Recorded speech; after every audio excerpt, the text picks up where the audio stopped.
partenariat et la sous-traitance en Algérie, opportunité de coopération. On en parle ici même avec un panel d'experts, de représentants officiels et de praticiens du sujet.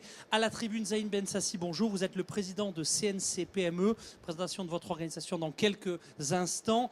Abderrahmane Bouali, bonjour. Vous êtes le directeur de BSTPO.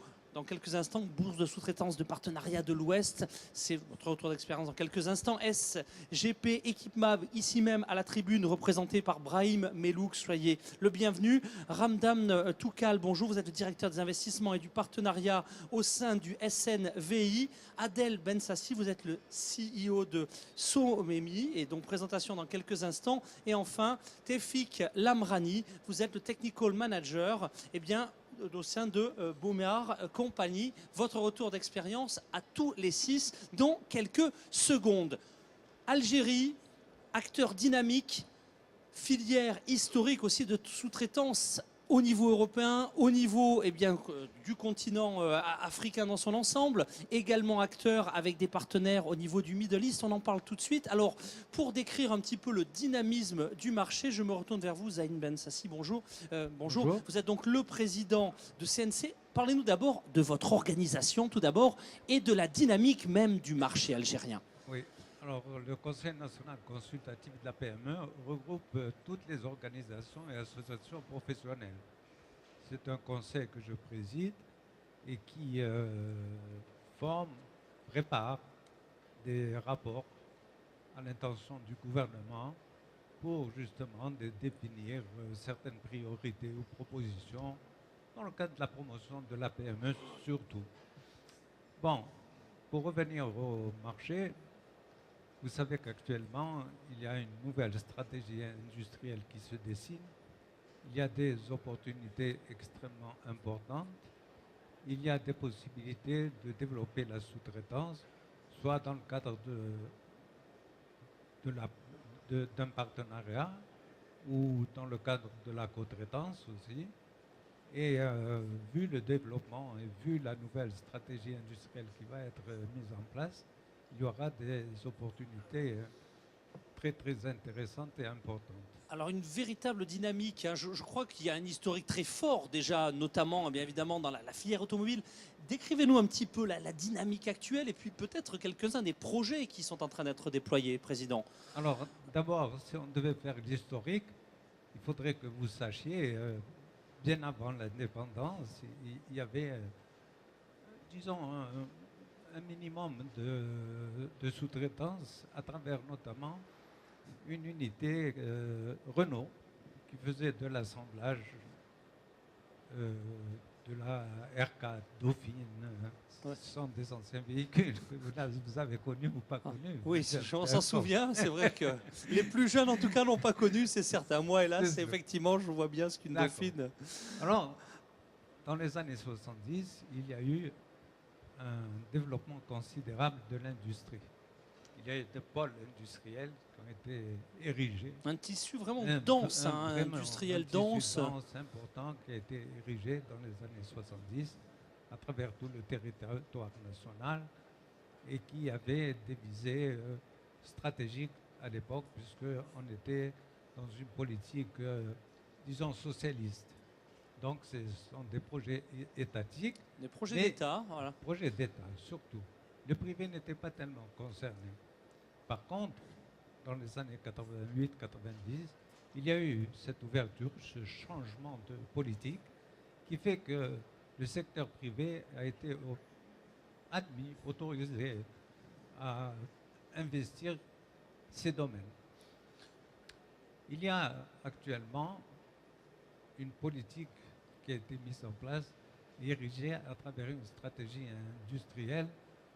M. Melouk, qui est ici présent parmi nous, c'est un grand monsieur de l'industrie, va vous en parler un peu plus tout à l'heure. Mais par contre, ce qu'il faut souligner, c'est qu'il y a une volonté politique de mettre en place cette nouvelle industrie. Alors, qui dit industrie, dit sous-traitance, et sans sous-traitance, il n'y aura pas d'industrie. Les possibilités en interne sont importantes parce qu'il y a un marché, il existe, mais c'est un marché qui est ouvert aussi pour le partenaire étranger. Les investissements se font en Algérie, ils sont fructueux, ils sont actifs.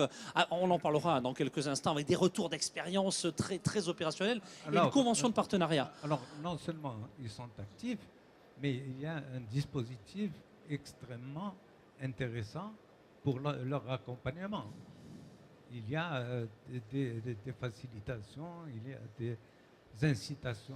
Un volontarisme à la fois étatique et un Oui. dynamisme du privé qui font que finalement, bah oui, ça y est, le tissu est là, c'est le moment vraiment de monter des partenariats, on sent un volontarisme et un dynamisme entrepreneurial réel, on en parlera dans quelques instants. Oui. Président. Oui, c'est le moment, il ne faut pas rater le train, parce que c'est vrai qu'on a connu une période difficile, 10 années de terrorisme, ce n'est pas rien, mais actuellement, le pays est stable. Le pays est stable et le taux de croissance Le taux de ferait envier croissance, beaucoup c'est de important. pays européens qui en ce moment sont dans une période Tous les un petit peu indicateurs, morose. tous les indicateurs sont au vert. Bon, maintenant, Eh ben, il n'y a plus qu'à, messieurs les industriels, il n'y a plus qu'à. Merci, Président. Alors, vous évoquiez la spécialité. Je me retourne naturellement vers vous, Abderrahmane Bouali, bonjour. Donc, vous êtes le directeur de la bourse de sous-traitance et de partenariat de l'Ouest. Alors, focus, on va parler de l'Ouest, bien évidemment, mais plus généralement sur le dynamisme de votre marché, l'Algérie aujourd'hui. Bon, il y a un domaine qui est visible, c'est le secteur automobile qui a été évoqué à la fois dans ses origines. Expliquez-nous un petit peu, tour d'horizon de la réalité 2013 et en perspective 2014-2015 du marché algérien. Une rapide présentation des bourses de sous-traitance. Ces bourses de sous-traitance ont été créées au lendemain de la restructuration de l'économie du pays, c'est-à-dire à partir de 1990.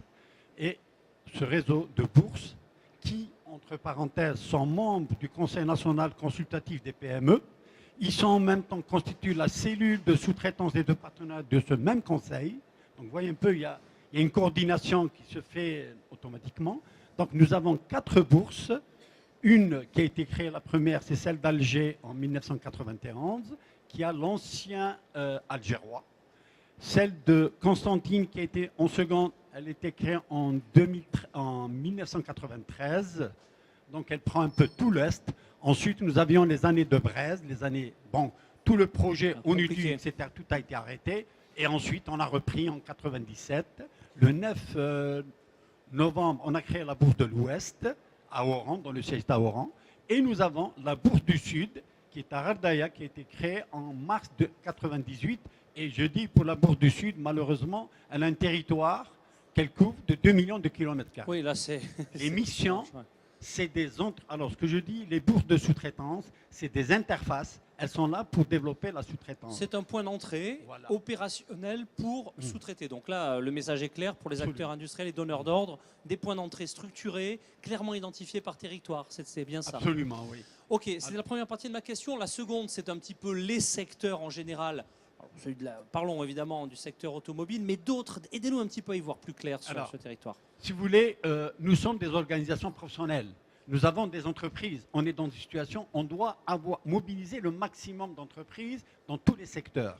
Donc un secteur que nous avions raté, malheureusement, mais on le reprend tout de suite. C'est le bâtiment. Quand le bâtiment va, tout va. Nous avions raté, on avait un programme ambitieux, programme du président de la République, comme on l'appelle en Algérie. C'est 2 millions de logements. Malheureusement, nous n'étions pas assez organisés. Donc, ce qui fait, ce programme de logement a été pris en charge par des entreprises de pays tiers qui étaient mieux organisées que nous. Ils ont pris ce marché au détriment de nos entreprises PME dans le domaine du bâtiment qui étaient laissées à la traîne. Donc, ensuite, nous avions un deuxième programme que nous avons raté. On le dit malheureusement aussi, parce qu'on n'était pas assez organisés. C'est dans le domaine des travaux publics, une autoroute est-ouest, 1200 km, qui a été prise en charge par des entreprises de réalisation étrangères, sans transfert, je dis bien, sans transfert du savoir-faire. Nous avions le troisième, maintenant on l'a raté, dans le domaine industrie, et actuellement, comme par hasard, le ministère il s'appelait avant ministère de l'Industrie, maintenant on l'appelle ministère du développement de l'industrie. Oui, donc il y a un changement de logique, de logiciel, pourrait-on dire. Hein. Alors, il y a des secteurs dans le domaine de l'industrie et à l'intérieur, nous avons la mécanique c'est ce qui a permis à la sous-traitance dans le monde dont il s'est développé, c'est la mécanique qui a développé en 1945. Nous avons aussi le deuxième secteur qui émerge, qui est très important, c'est dans le domaine des hydrocarbures. Nous importons, je le dis, des choses, des pièces banales. L'Algérie importe pour le secteur de la pièce de mécanique quelque chose comme 7 milliards de dollars par an. Si on pouvait prendre la moitié, uniquement ça, ce serait déjà on crée de l'emploi et des richesses. Nous avons le troisième secteur qui est très important pour nous, que nous allons développer, en plus de la mécanique, pardon, le quatrième, c'est le transport. On a raté le métro d'Alger, qui a été fait sans la participation des entreprises algériennes. Nous avons raté 2 tramways, tramway d'Alger et tramway d'Oran, mais nous avons 17 villes qui ont les tramways. Nous avons le métro d'Alger et nous avons surtout le grand projet structurant, c'est la ligne ferroviaire, frontière marocaine à train grande vitesse. Ouais, et là, ça va créer avec un flux de business au niveau Maghreb, mais finalement, on voit bien le rôle économique des différents hubs, les relations effectivement au niveau Maghreb, et puis derrière, si cette ligne à terme se prolonge vers le Middle East, on voit le potentiel énorme de la zone que les experts économiques s'accordent effectivement à identifier comme vraiment un des leviers forts de développement économique. On voit bien. Donc, pas de complexe sur un héritage historique, économique, avec des réussites et des aspects. Effectivement, vous êtes tranquille pour en parler. Et ça montre à quel point les projets d'aujourd'hui, ils sont sous contrôle. Alors, est-ce qu'on a tout dit? J'imagine qu'on pourrait... Voilà, alors, il reste encore pas mal de choses. Nous avons une stratégie que peut-être nos camarades de tous les pays n'ont pas compris. Alors, allons-y. Alors, on y va. En 1 minute 30. Démystifie, etc.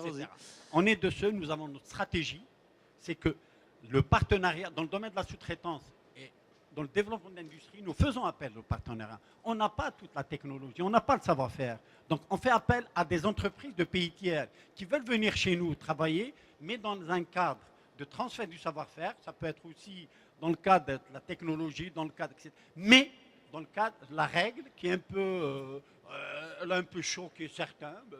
C'est notre politique, on est libre, on est souverain. C'est le 51-49. Donc chez nous, quand on vient, c'est l'entreprise algérienne qui est maîtresse de bord. C'est elle qui doit répondre aux obligations du marché algérien et surtout non seulement la création, mais la sauvegarde de l'emploi. Donc, je suis de ceux qui pensent que la sous-traitance peut créer en Algérie plus de 1 million d'emplois. Et après les hydrocarbures, je dis que la sous-traitance sera le facteur qui permettra de mobiliser des jeunes et de un levier de croissance clairement identifié, quoi.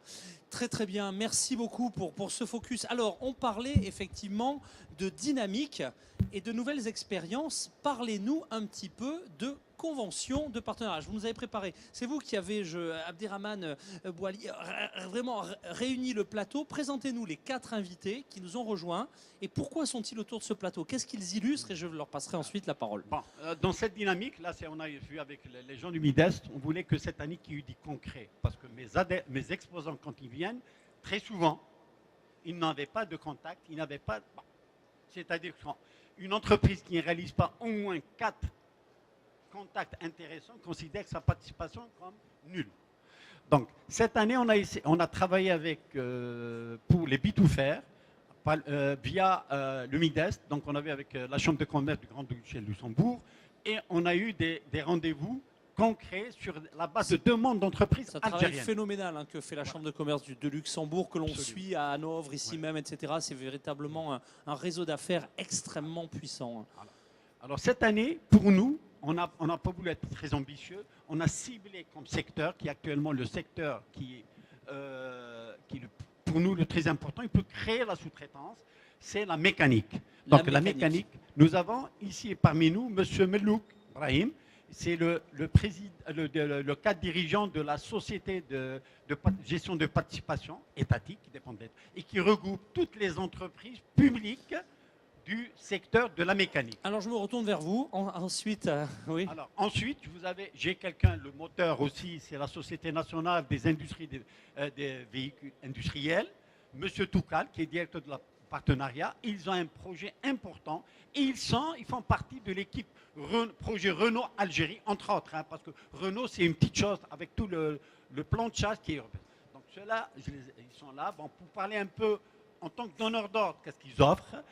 j'ai volontairement ramené 2 entreprises, des entreprises qui ont travaillé dans l'ombre. Ils ont fait un travail colossal, mais le mérite, je dirais, c'est les pionniers, c'est Somemi.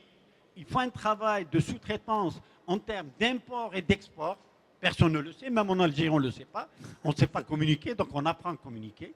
Donc, et nous avons la deuxième, une entreprise Bombard et compagnie, c'est une entreprise privée qui vient de signer un contrat, et vous en parlez, parce que je risque de... C'est avec LG, dans le cadre d'un partenariat pour l'Algérie, l'Afrique, etc. Ah Donc ben, voilà, on a un beau tour d'horizon avec des acteurs historiques, étatiques, d'autres privés qui illustrent bien cette dynamique et on sent hein, l'effervescence dans les milieux industriels algériens. Et, alors, tour d'horizon, je me retourne vers vous, Brahim Melouk, autour de, cette convention de partenariat déjà. Merci. Donc, nous, dans le portefeuille de la Société de gestion des participations industrielles agricoles, appelée SGP Equipac, donc on s'identifie au secteur de la mécanique au niveau national. En dehors de 3 activités, donc le ferroviaire, tout ce qui est fonderie et donc le véhicule industriel. Voilà. Nous avons 13 entreprises de production qui va du matériel de cuisine jusqu'aux engins de travaux publics et matériel agricole. Donc, on voit que le spectre est extrêmement large. Ah oui, c'est vraiment très, très large. Oui. Très bien. Donc, ce qu'il faut savoir, c'est qu'il y a d'énormes projets stratégiques au niveau de notre pays. On cite par exemple, nous avons le projet donc 25 000 moteurs avec des partenaires donc, de taille comme Daimler, DUT et MTU à Constantine. Donc le projet donc, dont M. Toukal va détailler peut-être un peu plus, c'est 16 500 véhicules donc, industriels aussi avec Daimler à Ruba. Il y a d'autres secteurs d'activité en ce qui concerne aussi les moissonneuses-batteuses, les engins de travaux publics, donc c'est très, très varié. C'est très varié, très varié. Et donc tous ces secteurs appellent, donc, je dirais, la production de pièces, parce qu'avec le constructeur, c'est d'abord le montage et l'intégration de pièces importantes. Mais pas mal de pièces, donc de petites pièces et même importantes et d'organes, sont à fabriquer en sous-traitance. Parce que la majorité, même pour eux-mêmes, ne fabriquent pas l'ensemble des pièces. C'est des sous-traitants qui travaillent avec eux, dont, par exemple, ne serait-ce que pour le projet Renault, on essaye de tout faire de telle manière à ramener les constructeurs, les sous-traitants qui travaillent directement avec le constructeur de préférence. De rang 1, de rang 2, etc. Toute la filière qui accompagne. Voilà. Ok, merci pour ce focus. Alors, Ramdam Toukal, même question, et finalement, puisqu'on a déjà préannoncé un petit peu votre projet, focus sur SNVI. Donc, le micro est à vous. Merci. Donc, SNVI, c'est Entreprise nationale de véhicules industriels. Elle a une présence de plus de 40 ans, jusqu'à 50 ans en Algérie. Quand même, depuis, c'est une héritière quand même de Berlier. Donc, depuis 1957, Berlier et Renault Algérie. Nous fabriquons des véhicules industriels, camions, tout type de camions, donc de 6 tonnes 6 jusqu'à 26 tonnes, et également des carrosseries pour équiper ces véhicules. Alors quand même, ces derniers temps, cette entreprise, compte tenu de la politique donc, de développement industriel de l'Algérie, notre entreprise a bénéficié d'un plan de développement important et pour développer en même temps notre organisation et notre produit. Alors pour le produit, donc, il fallait le faire avec des partenaires ciblés de renommée mondiale. Donc nous avons conclu des partenariats avec Daimler-Benz pour la fabrication de camions. Je précise des camions de 8 tonnes jusqu'à 26 tonnes et des bus. Également, il est prévu de construire également une nouvelle carrosserie donc de renommée mondiale pour équiper ces véhicules et d'autres gammes étrangères. Donc ça, c'est des projets donc, concernant le véhicule industriel. Compte tenu un peu de notre expérience, enfin, présence historique et le savoir-faire dans le véhicule industriel, notre entreprise a été quand même appelée à contribuer à développer le secteur de l'automobile. À ce titre que notre entreprise a été, donc, elle a été constituée une société commune algéro-française, donc avec Renault et la partie algérienne dont SNVI détient quand même 34% pour justement développer ce secteur. Alors, dans ce qu'il faut, cette société commune, l'objet de cette société, c'est de développer le secteur automobile et notamment développer le tissu de la sous-traitance. Un tissu qui existe déjà par le passé. Déjà avec la SNVI, nous avons déjà quand même un tissu de presque de 300 sous-traitants locaux qui fournissent presque 3000 références pour le véhicule industriel, dont Somimi et pas mal quand même de sociétés. Et donc avec ce projet, c'est l'objectif principal, c'est de développer cette sous-traitance. Et actuellement, nous sommes en train de le faire avec un groupe, donc c'est un groupe mixte SNVI et Renault, en faisant participer notre propre panel, ainsi qu'en associant toutes les bourses nationales, dont notamment M. Bouali, quand même, qui est un acteur principal dans ce développement de la sous-traitance. Voilà. Eh bien, écoutez, merci pour cet éclairage et on voit qu'il est extrêmement large et volontariste. Merci pour ce témoignage. Alors, deux jeunes entrepreneurs et dirigeants qui illustrent bien cette dynamique. Adel Bensassi, alors vous-même, donc CEO donc, de la Somemi. Présentation, on a évoqué ce secteur qui finalement est tout jeune, hein, puisque une vingtaine d'années tout au plus, et des réalisations qui sont extrêmement éloquentes. Témoignage. Bien oui, je représente donc la Somemi, qui est la société maghrébine de mécanique de précision et de maintenance industrielle. Nous avons investi à l'époque où justement l'Algérie a changé de politique économique, d'aller vers l'économie dirigée à l'économie de marché. Et donc tous ces complexes et grandes entreprises qui ont été créées par l'État dans les années 60, 70 et 80 avaient un besoin de sous-traitance. Nous avons un peu je dirais suivi. Vous avez répondu voilà, à on a un peu anticipé, répondu à l'opportunité qu'il y a eu. Nous sommes installés depuis 20 ans et nous sommes le premier acteur en fabrication mécanique en Algérie. Nous sommes une société privée. Donc nos grands clients sont les sociétés de la SGP et SNVI. Nous sommes premiers fournisseurs pour la SNVI en pièces de première monte. Nous avons 300 références homologuées. Je ne peux pas lister toutes les sociétés de la SGP, mais c'est vrai qu'il y a beaucoup de travail à faire en Algérie. Je tenais à compléter un petit peu ce que disait M. Bouali. C'est vrai qu'à la différence peut-être de nos voisins ou d'autres pays dits émergents, il y a un marché interne en Algérie très intéressant. C'est-à-dire que, par expérience, vu que nous avons des partenaires français avec lesquels nous travaillons en co-traitance, je m'explique. Nous sommes fabricants de pièces aéronautiques. Nous avons une société qui est basée dans le sud-ouest de la France, zone ô combien également, oui, également où les conditions de travail sont aussi agréables qu'en Algérie. Tout à fait, différemment, mais bien. C'est la région d'Airbus. Ah oui, bien sûr. Voilà, nous sommes fabricants donc d'éléments, de pièces qui sont assemblées sur. Dernièrement, on a fabriqué des pièces pour train d'atterrissage pour l'A320. Belle référence. Oui, merci. Notre partenaire a aussi lui-même eu à fabriquer des pièces très spécifiques dans le domaine des hydrocarbures, sachant que nous sommes un pays producteur et transformateur, donc il y a là aussi un grand besoin. Forte demande locale. Absolument. Et ce que je veux dire par là, c'est que les sociétés qui seraient amenées à venir investir en Algérie le feraient pas seulement pour exporter, mais aussi pour répondre à une énorme demande du marché local. À la différence de plateformes offshore qui seraient dédiées uniquement à fabriquer, profiter des intérêts... Des coûts de main-d'œuvre, voilà, de l'infrastructure qui est manifestement favorable. Absolument. Il y a aussi une demande et un marché surtout, qui, en l'occurrence, en termes de croissance, de dynamisme, est là. Certainement. Voilà. Et ça, c'est important de le rappeler dans un contexte un petit peu mondial où le développement économique est très inégal et voire parfois morose sur certaines zones économiques. Merci pour cet exemple, ce témoignage. On termine le tour de table avec vous, Toufik Lamrani. Alors vous-même, Beaumaré Compagnie, acteur privé à la manœuvre, présentation et retour d'expérience. Bonjour, Beaumaré Compagnie, c'est une société de droit algérien, donc capital algérien. Donc Beaumaré Compagnie elle a été créée en 2001. Elle est spécialisée dans l'industrie électronique, spécialement audiovisuelle, c'est-à-dire téléviseurs, récepteurs numériques, sous la marque commerciale qui est Stream System. Et tous nos produits sont garantis 5 ans.